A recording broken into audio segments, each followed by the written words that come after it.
নমস্কার বন্ধুরা, সবাই কেমন আছেন? আশা করি খুব ভালো আছেন।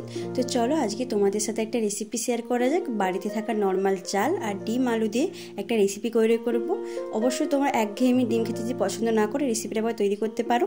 দেখো আমি চালটা খুব ভালো করে ধুয়ে নিয়েছি এবং সেটা 10 মিনিটের মতো ভিজে রেখে দেবো জলে।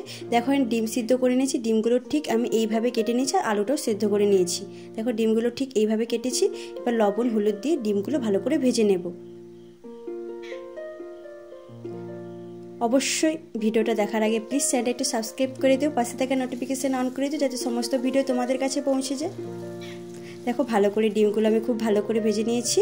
দেখো তেলের মধ্যে তেজপাতা আর গোটা মশলা ফোড়ন দিয়েছি। হচ্ছে জিরে এবং গোলমরিচ আর লবঙ্গ এখানে ফোড়ন দিয়েছি। এবার আমি কুচি করে কাটা পেঁয়াজ দিয়ে দেবো। তো পেঁয়াজটা মজে যাওয়ার জন্য এখানে হালকা লবণ দিয়েছি, দিয়ে ভালো করে পেঁয়াজটা ভাজবো। তো পেঁয়াজটা যখন লাল লাল হয়ে যাবে এখানে একটা গোটা টমেটো কুচি দিয়ে দেবো। তো এটা দিয়ে ভালো করে পেঁয়াজের সাথে আবার কষতে থাকবো।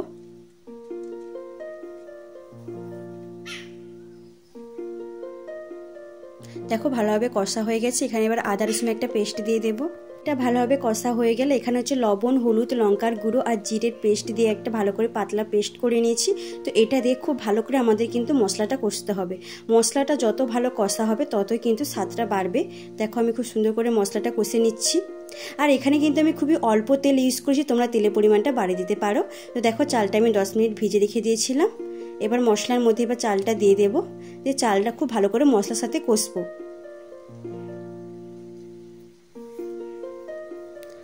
দেখো ভালোভাবে আমার চালটা কষা হয়ে গেছে। এবারের মধ্যে আমি আলুগুলো দিয়ে দেবো, যে ভিজেছিলাম যে আলুগুলো, সে আলুগুলো দিয়ে দেবো। দিয়ে ভালো করে আবারও কষবো।